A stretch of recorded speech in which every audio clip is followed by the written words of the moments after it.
intentado crear una exposición en movimiento en el que cada plano era un cuadro, un óleo, que nos contaba un poco la esencia de la condición humana y de su oscuridad. Siempre os he dado libertad y habéis contado con mi apoyo.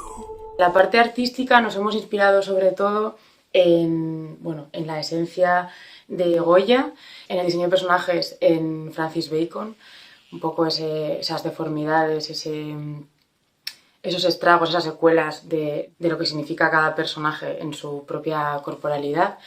Y en los fondos, en los pintores románticos del siglo XIX, en especial en Turner, en su pincelada, en sus gamas cromáticas. El proceso de Inkancolor ha sido divertidísimo, muchísimo esfuerzo y trabajo invertido, porque los personajes tienen muchísima textura y por lo tanto no podíamos automatizar nada, no podíamos meter colores planos, había que recrear todas esas texturas en cada keyframe y que funcionaran bien a la hora de moverse, que no diera ninguna clase de error. Entonces ha sido muy complicado, ha sido un proceso artesanal de muchísimas horas de equipo pintando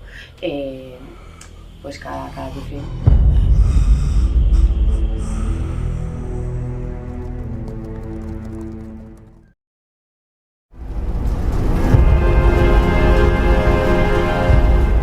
Una de las tareas que realizábamos en el departamento de composición era la fase de iluminación.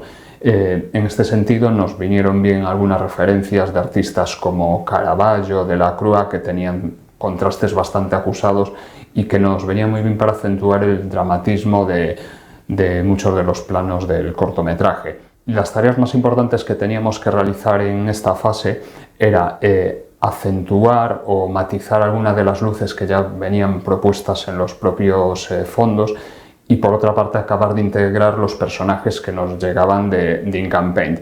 Otra de las tareas era crear cierta sensación de vida en cada uno de los planos. Al ser planos que simulaban óleos, tenía que ser un movimiento un poco pausado, no demasiado acelerado y que no nos sacase del estilo. En este sentido, pues hicimos muchas pequeñas animaciones desde el departamento de compo que nos ayudasen a darle esa vida que necesitaban los planos, pero sin irnos demasiado del estilo que teníamos fijado. Uno de los efectos que resultó más complejo de usar, pero que al mismo tiempo creemos que aportaba una gran riqueza narrativa, fue el uso de la sensación de relieve en la pincelada. En el cine uno de los recursos más habituales es el uso del desenfoque, pero en nuestro caso su utilización nos podía llevar un poco fuera del estilo que estábamos buscando.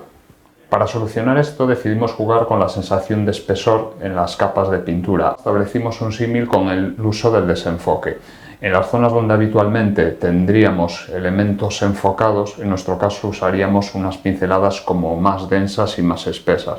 Y por el contrario, en aquellas zonas donde normalmente tendríamos elementos desenfocados, recurriríamos más a una pincelada que nos recordaría más como al esfumato, a una pincelada más diluida.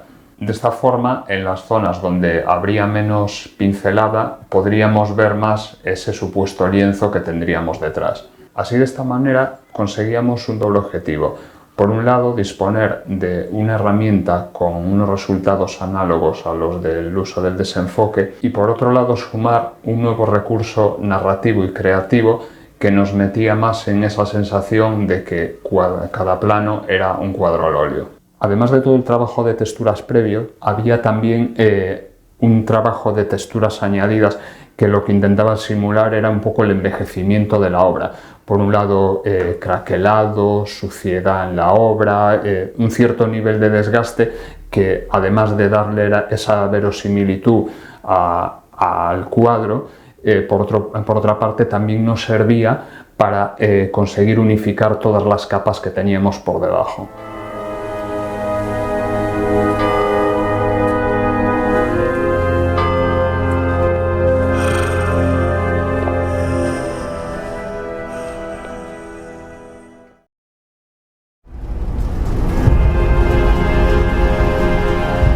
Hemos intentado crear una exposición en movimiento en el que cada plano era un cuadro, un óleo, que nos contaba un poco la esencia de la condición humana y de su oscuridad. Siempre os he dado libertad y habéis contado con mi apoyo. La parte artística nos hemos inspirado sobre todo en la esencia de Goya, en el diseño de personajes en Francis Bacon, un poco esas deformidades, esos estragos, esas secuelas de lo que significa cada personaje en su propia corporalidad, y en los fondos, en los pintores románticos del siglo XIX, en especial en Turner, en su pincelada, en sus gamas cromáticas. El proceso de Incancolor ha sido divertidísimo, muchísimo esfuerzo y trabajo invertido, porque los personajes tienen muchísima textura y por lo tanto no podíamos automatizar nada, no podíamos meter colores planos, había que recrear todas esas texturas en cada keyframe y que funcionaran bien a la hora de moverse, que no dieran ninguna clase de error. Entonces ha sido muy complicado, ha sido un proceso artesanal de muchísimas horas de equipo pintando cada keyframe.